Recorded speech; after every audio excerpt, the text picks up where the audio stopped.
September 26, 1938. Czechoslovak-German border near Ash. 04:47 hours. Czech border guards stand at their posts along a concrete fortification. 23 men, rifles loaded, machine guns mounted, ammunition belts fed. The bunker faces west toward Germany. The distance to the German line is 800 meters. Visibility is poor. Fog sits in the valley. The guards have been at full alert since midnight.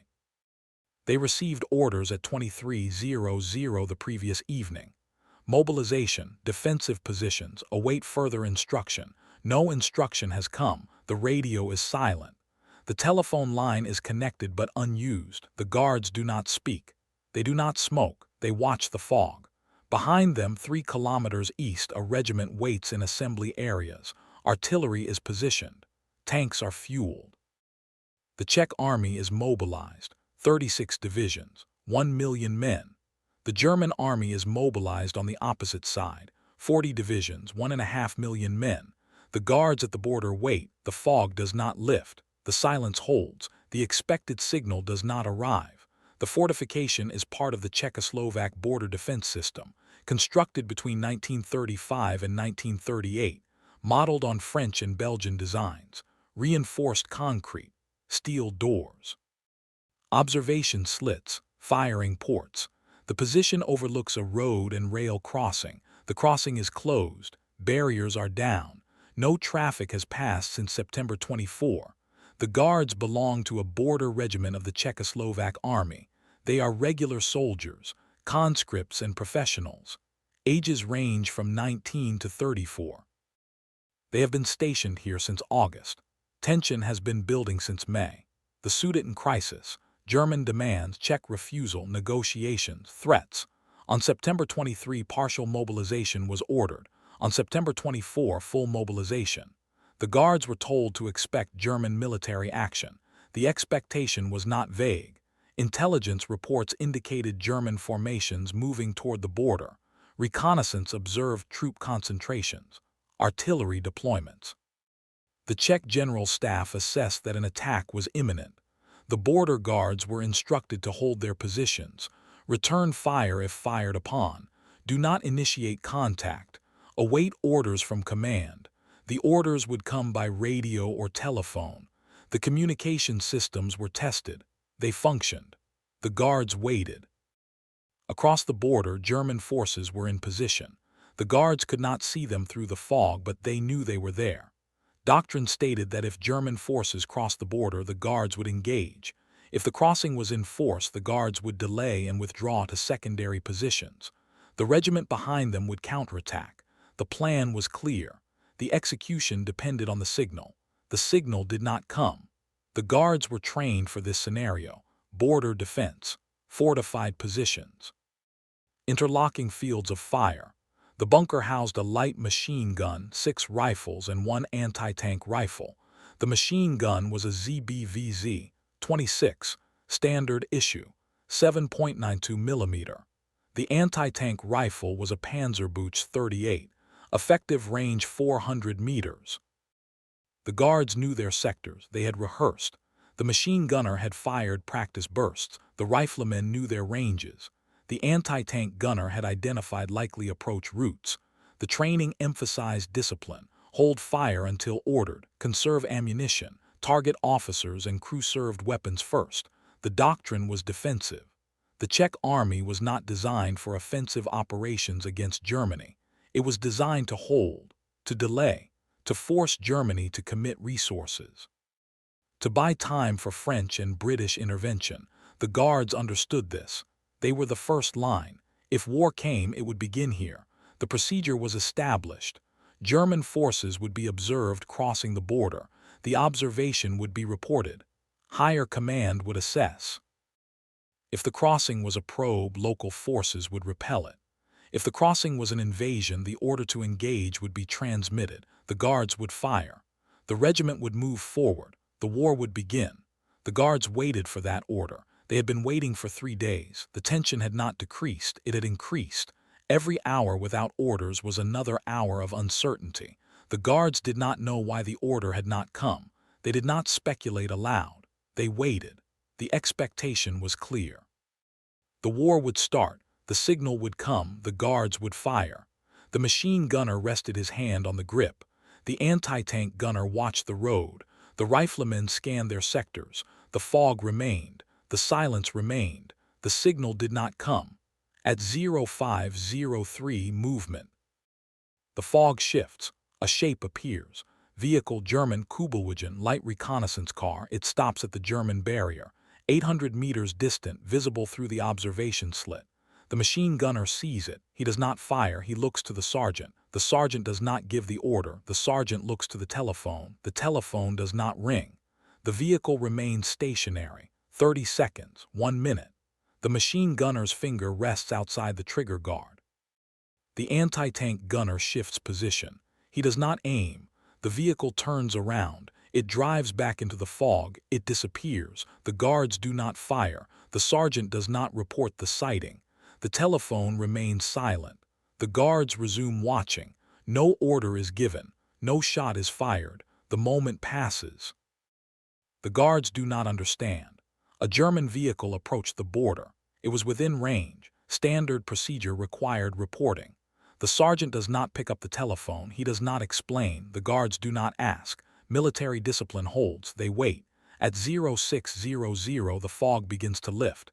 Visibility increases. The German positions become partially visible. Fortification, similar to the Czech position. Concrete, observation slits. No movement, no activity. The guards watch. At 0700, a relief shift arrives. Half the guards are rotated to rest. They move to the rear of the bunker. They do not sleep. They sit. They do not speak. At 0800, a courier arrives from regimental headquarters. He carries written orders. The sergeant reads them. He does not share the content. He dismisses the courier. The guards remain at their posts. At 0900, the radio crackles, a transmission. The sergeant listens. He acknowledges. He does not relay the message to the guards. The guards continue to wait. At 1000, a second vehicle appears on the German side, a truck. It stops. Personnel dismount. They do not approach the border. They remain near their fortification. The guards watch. The machine gunner does not aim. The anti-tank gunner does not aim. At 1100, the sergeant receives another courier. More written orders. The sergeant reads. He folds the papers. He places them in his pocket. He does not speak. The guards remain at their posts. The confusion is not spoken. It is felt. The guards were told to expect war. The mobilization was total. The orders were clear. But no engagement order has come. No explanation has been given. The guards wait. The German forces wait. The silence holds. The signal never arrived because it was never sent. On September 29, 1938, the Munich Agreement was signed. Germany, France, Britain, and Italy agreed to the German annexation of the Sudetenland. Czechoslovakia was not represented at the conference. The Czechoslovak government was informed of the decision. It was presented as final. The choice was acceptance or war without allies. The Czechoslovak government chose acceptance. Orders were transmitted to the military. Stand down. Do not engage. Withdraw from the Sudetenland. The orders reached field headquarters during the night of September 29. They reached regimental commands on the morning of September 30. They reached the border posts throughout the day. The signal to fire never came because the decision to fight was rescinded. The guards at the border did not know this at 0503 on September 26. They did not know it at 1000. They did not know it at 1100. They knew only that the expected order had not arrived. The sergeant knew slightly more. The written orders delivered by courier instructed continued vigilance but no engagement without explicit authorization. The authorization never came. The reason was political. The decision was made at levels far above the border guards. The guards were not informed of the larger context. They were told to wait. They waited. The war did not start because the signal to start it was deliberately withheld. The withholding was not an error. It was policy. The Czechoslovak army was mobilized and then demobilized without firing a shot. The guards at the border held their positions and then withdrew. The German forces crossed the border unopposed. The war that should have started did not start, not because of chance, not because of hesitation, because the order was never given. At 14:00 on September 30, new orders arrive. Withdraw. The guards are instructed to abandon the fortification. They are given 2 hours. They gather personal equipment. They disable the machine gun. They remove the firing pin from the anti-tank rifle. They do not destroy the fortification. The orders specify no demolitions. The bunker is to be left intact. At 16:00, the guards depart. They march east, 3 kilometers to the regimental assembly area. The regiment is also withdrawing. Vehicles are loaded. Artillery is limbered. The movement is orderly. There is no contact with German forces. At 18:00, the guards reach a temporary bivouac. They are told they will move further east the following day. The Sudetenland is being ceded. The withdrawal will continue for 1 week. The guards do not react visibly. They set up tents. They prepare food. They clean weapons. At 20:00, they are dismissed for rest. Some sleep. Some sit. Some write letters. No one discusses the decision. No one questions the orders. The discipline holds. On October 1, German forces cross the border. They occupy the fortifications. The bunker the guards abandoned is entered by German troops. They photograph it. They assess it. They note the quality of construction. The guards are not present. They are 40 kilometers east. On October 10, the withdrawal is complete. The Czechoslovak army redeploys to new defensive positions inside the reduced national territory. The border guards are reassigned. Some remain with border units. Some are transferred to infantry divisions. The regiment is reorganized. The war that did not start is not mentioned in official reports. The mobilization is recorded. The demobilization is recorded. The moment of tension is not recorded. It dissolves into routine. No combat report exists for September 26, 1938. No engagement occurred. No shots were fired. The daily log of the border regiment notes the presence of personnel at assigned positions. It notes the arrival of written orders. It does not note the vehicle that appeared in the fog. It does not note the decision not to fire. The sergeant who commanded the bunker did not file a report on the sighting. No report was required.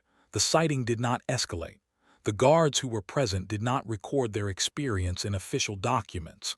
Personal letters, where they exist, mention the mobilization. They mention the tension. They do not describe the specific moment. The moment was not unique. Across the entire border, similar moments occurred. Guards watched German forces. German forces watched Czech forces. No one fired. The absence of fire was not noteworthy. It was the result of orders. The orders were followed. The consequence of the moment is absence. No battle, no casualties, no tactical reports. The fortification that was abandoned was later used by German forces. During the war, it served as a minor defensive position. It was not involved in significant combat. After the war, it was abandoned again. It was partially demolished in the 1950s. What remains is unmarked. The guards who served there are not commemorated. The moment they waded through is not memorialized. The signal that never came left no record because its absence was the point. The decision not to fight was made at a political level. The execution of that decision was administrative. The guards simply stopped waiting and withdrew. History moved on. The sergeant who commanded the bunker remained in the Czechoslovak army. In March 1939, Germany occupied the remainder of Czechoslovakia. The army was disbanded. The sergeant returned to civilian life. In 1945, after the war, the Czechoslovak army was reconstituted. The sergeant did not rejoin. He worked in agriculture. He did not speak publicly about September 1938. He died in 1967. The machine gunner emigrated to Britain in 1939. He joined the Royal Air Force. He served as ground crew. He survived the war. He returned to Czechoslovakia in 1946. He worked in manufacturing. He was interviewed in 1968 during the Prague Spring. He mentioned the mobilization of 1938. He did not mention the morning of September 26. He died in 1982. The anti-tank gunner was conscripted into the Wehrmacht in 1939 after the German occupation.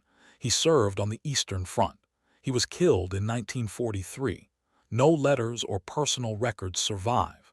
The other guards scattered. Some emigrated. Some remained. Some died in the war. Some died after. None of them left detailed accounts of the morning they waited for a signal that never came. The moment was not significant to them individually. It was one day among many days of tension. The mobilization and demobilization of 1938 is studied by historians. It is analyzed as a political failure. The military aspects are noted. The readiness of the Czechoslovak army is documented. The strength of the fortifications is assessed. The specific experiences of individual border guards are not documented. They were not asked. They did not volunteer the information. The moment dissolved into the broader narrative. The war that did not start in 1938 started in 1939. The guards who waited were swept into it. Their weight was forgotten. The fortification near Ash is partially intact. Concrete walls, empty interior, observation slits facing west. No plaques, no markers. The road at once guarded is now a highway. Traffic passes. The border is open. The guards are gone. The sergeant is gone. The machine gunner is gone. The anti-tank gunner is gone. The signal that never arrived is not recorded in the structure. The moment is not preserved. The decision made elsewhere to withhold the order to prevent the war left no physical trace here. The guards waited. The war did not come. They withdrew. That is all. The silence of that morning remains a silence in the record. No shots fired. No battle fought. No story told. The war that should have started did not start because one signal never arrived. The guards who waited for it are not remembered. The tension is not commemorated. The absence is complete.